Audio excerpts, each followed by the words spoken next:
उनका जवाब तो नहीं दे तो ठीक। वो भी पिछले जो एक और युद्ध का सीज फायर का कई बार आ लिया, इसलिए अपना बोलना बोल साहब ठीक नहीं। तो क्या पत्रकारों के लिए भी कोई ऐसी ही व्यवस्था होगी जो इतने सारे मीडिया कर्मी आएंगे? आप सभी से निवेदन है कि अपने साइकिल की व्यवस्था करके साइकिल पर आए।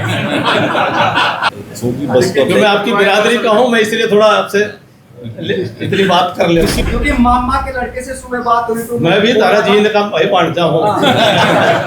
बाकी जनता जनार्दन है, जनता मालिक है। क्या प्रोटोकॉल के तहत उनको इनवाइट किया जाए? ये सवाल सरकार से पूछना। जींद का अपना एक महत्व है, केवल राजनीति के अंदर ही महत्व नहीं है, जींद का अपना एक ऐतिहासिक महत्व है। और 17 जुलाई के बाद जींद दुनिया के इतिहास में एक नया अपना मील का पत्थर एक बनाने का काम करेगा कि हिंदुस्तान के किसी भी कोने में बच्चों की परीक्षा में जब सवाल पूछा जाएगा कि भारत में पहली हाइड्रोजन ट्रेन कहाँ से कहाँ और कब चली थी, तो प्रधानमंत्री श्रीमान नरेंद्र मोदी जी के कर कमलों से 17 जुलाई 2026 को दिल्ली से चल करके और जींद जाने वाली भारतवर्ष की सबसे पहली हाइड्रोजन ट्रेन का उत्तर तमिलनाडु से लेकर के और कश्मीर तक के छात्र छात्राएं भविष्य के अंदर आने वाली सदियों तक ये उत्तर दिया करेंगे। क्योंकि हाइड्रोजन ट्रेन की जो प्रणाली है यह अपने आप में एक वैज्ञानिक चमत्कार भी है, जिसकी पूरी दुनिया अपने पर्यावरण को ध्यान में रखते हुए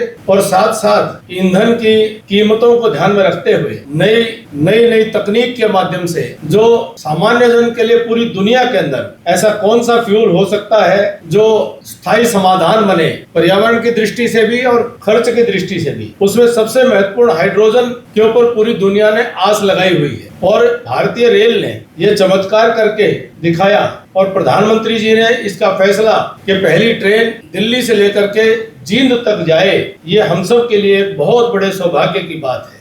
माफी चाहूंगा जींद से सोनीपत के बीच की, क्षमा मेरी आप जरा दुरुस्त कर लेंगे, जींद से सोनीपत के बीच की। और ये जींद विशेष रूप से जींद का महत्व जो कहने का तात्पर्य ये है कि जींद अब हरियाणा प्रदेश का पिछड़ा इलाका नहीं रहा, हिंदुस्तान के पिछड़े इलाकों में जींद नहीं रहा है। 2014 से पहले जब जींद की चर्चा आती थी तो हरियाणा के सबसे पिछड़े जिले के तौर पर जींद को सामान्य तौर पर लोग बात करते थे। अधिक से अधिक इसका राजनीतिक महत्व रैलियों में संख्या भरने को उससे ज्यादा इसका राजनीतिक महत्व नहीं माना जाता। संघर्षी इलाका था, मेहनतकश किसान मजदूर का इलाका, लेकिन कहीं न कहीं विकास की दौड़ में एक पिछड़ा हुआ इलाका। 2014 से लेकर आज जींद एक बहुत बड़ी छलांग लगा चुका है। आज मेरे ख्याल से 9 नेशनल हाईवे जींद से गुजर रहे हैं, मेडिकल कॉलेज हमारा शुरू हो रहा है, जींद के नगर के अंदर के विकास की एक नई कहानी लिखी जा चुकी है और जींद के लोगों में एक नया आत्मविश्वास दिखाई दे रहा है। और जींद की आर्थिक उन्नति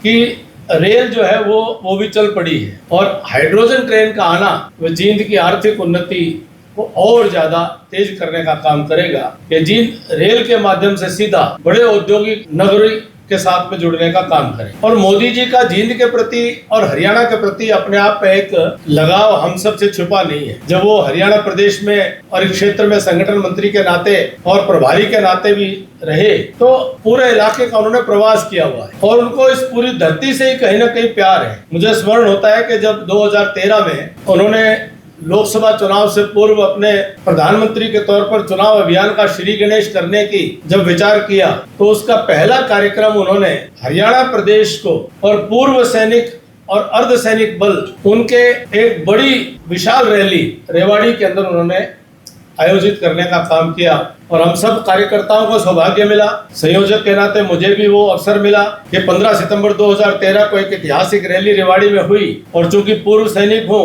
तो उस रैली के अंदर जो संकल्प मोदी जी ने देश के सामने रखे थे वो आज 13 साल उस संकल्पों को किए हुए पूरे होने वाले हैं। और 12 साल से देश के प्रधानमंत्री के तौर पर मोदी जी ने जो देश की सुरक्षा की दृष्टि से, जो पोजीशन की दृष्टि से पूरा आमूलचूल परिवर्तन जिसको कहते हैं दृष्टिकोण में लाने का काम किया, उसकी भूमिका भी हरियाणा के अंदर रेवाड़ी के अंदर मोदी जी ने संकेत कर दिया था। तब मोदी जी ने कुछ विषय रखे थे। उन्होंने कहा था कि 1971 के युद्ध के बाद 1973 से लगातार कांग्रेस पार्टी ने सरकारों में रहते हुए जो पूर्व सैनिकों का 1 रैंक 1 पेंशन का अधिकार था 1973 में समाप्त किया था। उन्होंने कहा था हम 1 रैंक 1 पेंशन को फिर से लागू करेंगे। उन्होंने कहा था कि देश की आजादी के बाद देश के अनेकों युद्धों में हुए शहीदों को उनकी स्मृति में कोई राष्ट्रीय युद्ध स्मारक नहीं बनाता। इंडिया गेट प्रथम विश्व युद्ध और द्वितीय विश्व युद्ध के योद्धाओं और शहीदों की स्मृति में तो बना, लेकिन आजादी के बाद के देश के लिए काम आने वाले शहीदों की स्मृति में कोई राष्ट्रीय युद्ध स्मारक नहीं बना था। और उसको बनाने की घोषणा की और जैसे वन रैंक वन पेंशन लागू किया, वो हमारा राष्ट्रीय युद्ध स्मारक भी बनाने का काम किया। उन्होंने घोषणा की थी कि अब उनके नेतृत्व में सरकार बनने के बाद भारत की सीमाओं पर बैठे हुए अधिकारियों को देश की सुरक्षा की दृष्टि से कोई खतरा महसूस होता है सीमा पार से, तो उनको दिल्ली से निर्देश लेने की जरूरत नहीं पड़ेगी।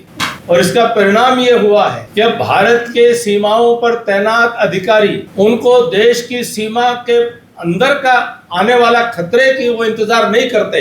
देश की सीमा के पार भी उनको किसी खतरे का अंदेशा होता है तो वह सीमा पार करने में भी संकोच नहीं करते हैं। और एक नया भारत ये सुरक्षा की दृष्टि से वह मोदी जी के नेतृत्व में आज पूरे विश्व ने देखा है। मोदी जी 3 दिवसीय 3 राष्ट्रों के अभी दौरे पर हैं और कल ऑस्ट्रेलिया मेलबर्न में थे और वहां पर उन्होंने बड़े खचाखच बड़े स्टेडियम में ऑपरेशन सिंदूर का जिक्र करके कहा कि धमाका पाकिस्तान के अंदर गहरे अंदर आतंकी ठिकानों पर वह एक बानगी, केवल उन आतंकी ठिकानों ने उसका कहर नहीं देखा, केवल पाकिस्तान ने उसका कहर नहीं देखा, उसका पूरी दुनिया ने महसूस किया कि ये भारत अब अपने ऊपर आने वाले खतरों को भांप करके कार्रवाई करेगा, ये नहीं कि कोई अंदर आकर के और हमले कर जाए। तो ये परिवर्तन भी हरियाणा की धरती से मोदी जी ने कहा था कि मुझे हरियाणा के रणबांकुरे, हरियाणा के जवान और किसान, उनसे प्रेरणा मिलती है। तो इसलिए हरियाणा की भूमि को हमेशा उन्होंने प्राथमिकता दी है। जब देश में बेटी बचाओ अभियान की शुरुआत करनी थी, जो विषय उनको अत्यंत प्रिय था, लेकिन उनको साथ साथ ये भी आता कि बेटी बचाओ बेटी पढ़ाओ का अभियान जब करना है तो इसकी सर्वाधिक आवश्यकता हरियाणा में उनके जहन में शुरू से थी। और पानीपत से वो बेटी बचाओ बेटी पढ़ाओ का अभियान भी शुरू हुआ और जिसके दूरगामी परिणाम देश में भी आए और हरियाणा के अंदर भी एक बड़ा सोच में परिवर्तन ये मोदी जी के नेतृत्व के कारण से हमने महसूस किया है। हम सबका सौभाग्य है कि ऐसे महान महापुरुष, ऐसे महान नेता जो केवल मात्र एक सरकार 5 साल के कार्यकाल को लेकर के काम नहीं करते हैं, वो राष्ट्र निर्माण के संकल्प को लेकर के, और उनके संकल्प कोई एक चुनाव से दूसरे चुनाव के नहीं होते हैं। विकसित राष्ट्र का संकल्प 2047 का, ये कहते हुए कि हम होंगे नहीं होंगे, लेकिन ये देश 2047 तक जब भारत की आजादी का 100 वर्ष पूरे हों तो ये देश दुनिया के विकसित राष्ट्रों की श्रेणी में खड़ा हो, ऐसे संकल्पवान नेतृत्व जींद में आने वाले हैं। और आप सबका निश्चित तौर पर ये जो एक बहुत विशेष आयोजन हो रहा है, मोदी जी के स्वागत में पूरा जींद बड़े उत्साह में है। जींद के आसपास के इलाके चारों तरफ गांव-गांव में उनके आगमन को लेकर के बड़ा उत्साह है और बहुत ही शानदार और जानदार और बहुत भव्य और दिव्य कार्यक्रम हम सबको देखने को मिलेगा। केवल हम कार्यकर्ता ही उत्साहित नहीं है बल्कि पूरी जनता उत्साहित है और आप सबके चेहरों को देख करके लग रहा है कि आप भी हमसे भी ज्यादा उत्साहित। इस रैली की विशेषता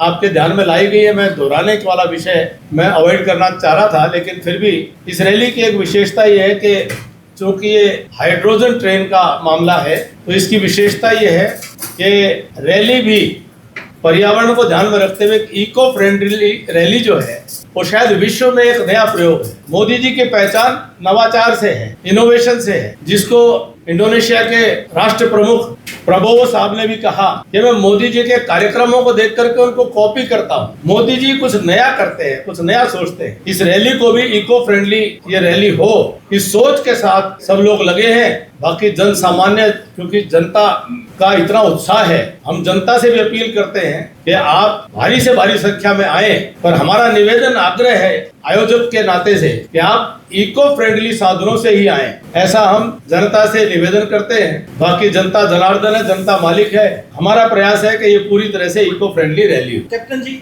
Ved Prakash Panchal, revolution India channel. सरकारी परियोजनाओं का उद्घाटन करने के लिए 1952 के बाद देश के प्रधानमंत्री दोबारा से जींद में आए और नरवाना और जींद जिले की सरकारी परियोजनाएं हैं।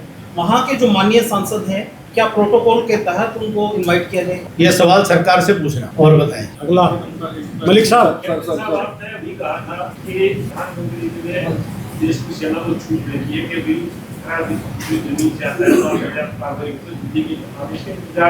थोड़ा आवाज ये माइक दे देंगे, इसलिए आप जैसे सीनियर को तो आगे बैठना चाहिए। जसवीर जी इतनी दूरियां मत बनाइए। नहीं, आपने अभी कहा था कि अब देश की सेना नया भारत है, हाँ उत्तरी सीमा से खतरा आता है तो सेना खुद कार्रवाई करती है, आदेश की जरूरत नहीं। जी जी। पिछले 2 लोकसभा में पूरा मुद्दा उठा था और अब भी है कि अरुणाचल प्रदेश में चाइना हमारी जमीन में लगातार कब्जा किया जा रहा है, लेकिन वहाँ पे एक कमांडर इन चीफ था, उसको आदेश ही नहीं मिले, ना प्राइम मिनिस्टर से ना डिफेंस। आपको मैं बता दूं, ये आप फेक न्यूज के आधार पर सवाल कर रहे हैं। ये फैक्ट चेक के अंदर मैंने खुद देख लिया है, आप इसको एक बार फैक्ट चेक करिएगा। ये जो वीडियो चलाया गया है ये म्यांमार का वीडियो चला करके और कुछ लोगों ने इसको पोस्ट करके और इसको एक दुष्प्रचार करने की कोशिश की गई है। ये लोकसभा में भी मामला हुआ। हाँ उठा गलवान है, घाटी का था सर वो। लेकिन फेक न्यूज के आधार पर है। सर गलवान घाटी का था तो ये सिसोदिया। वो गलवान घाटी के ऊपर तो जो आज चीन ने स्वीकार किया कि उनको बहुत सारे सैनिक गंवाने पड़े, हमारे सैनिकों ने, हमारे कर्नल साहब ने जिस बहादुरी का परिचय दिया और उनको वहां से खदेड़ा, और जो अरुणाचल प्रदेश का आपने जिक्र किया वो एक फेक वीडियो, वो फैक्ट चेक के अंदर प्रमाणित साबित हो चुकी है। Sir Rajesh Rana MH1 news channel. Sir आपने कहा कि इको फ्रेंडली रैली होगी और आप इको फ्रेंडली व्हीकल्स आएंगे, लेकिन जींद जिले के अंदर इतने व्हीकल नहीं इको फ्रेंडली। तो जींद अब 9 हाईवेज के माध्यम से दूर तक अपनी पहुंच की क्षमता रखता है।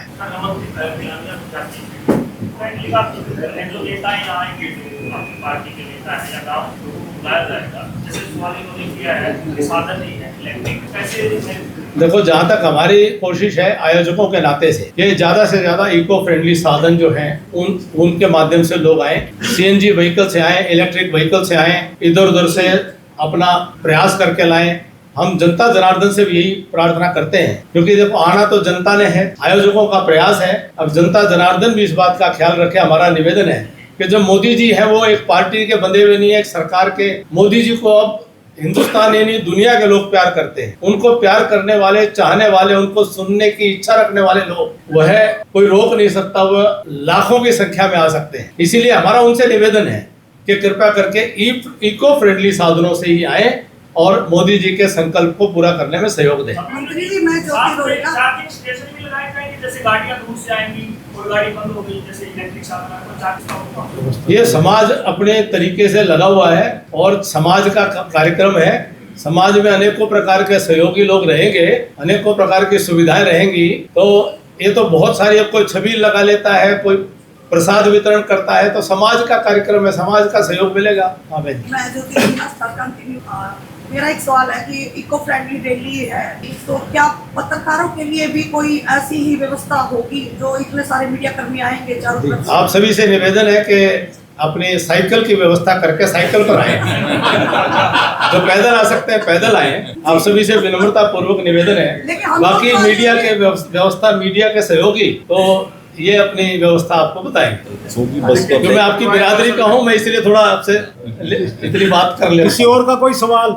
सर एक क्वेश्चन है। बोलो। मैं Sandeep Kumar, today media director, और मैं आपके गांव का भांजा हूँ और गांव निडानी है। बहुत बहुत और वाइस मीडिया का वाइस प्रेसिडेंट। बताओ, सवाल बताओ। नहीं, परिचय जरूरी है, अच्छी बात है। ये तो बहुत बड़ा परिचय था। हाँ, क्योंकि मामा के लड़के से सुबह बात हुई तो मैं भी तारा जींद का भाई भांजा हूँ। ठीक है। तो सर ये सवाल है, जैसे कि अब है ना अपने रेलवे स्टेशन पर काफी सारी चीजें ऐसी की जा रही है जो कि आर्टिफिशियल है, तो वो रैली के बाद में वो चीजें सारी की सारी उखाड़ दी जाएंगी। जैसे काफी सारे बड़े बड़े पेड़ वहाँ पे पौधे रखे गए हैं, वो रैली के बाद में उखाड़ दिए जाएंगे या वही रहेंगे? रेलवे अधिकारियों से पूछना। कैप्टन साहब अगला सवाल। बड़ा प्रोग्राम है हाइड्रोजन ट्रेन बताई रहेगा जेल में कार्यक्रम हो रहा है। इस ये पूरा कितनी राशि का है और एक आयोजन में कितना खर्च होता है? ये कल रेलवे देखिए, इसका तो जो रैली में आएंगे तो मेडिकल कॉलेज बने हैं, उनका भी रिपोर्टिंग होएगी। आपको सारी जानकारी जो है रेलवे विभाग इसकी दे देगा और उसी दिन दी जाएगी। इतना ही काफी। धन्यवाद। और कोई रह गया हो भाई साहब, कर लो पूरी मन में। मोर साहब, हाइड्रोजन ट्रेन का स्वागत है, जो बढ़िया काम हो रहा है।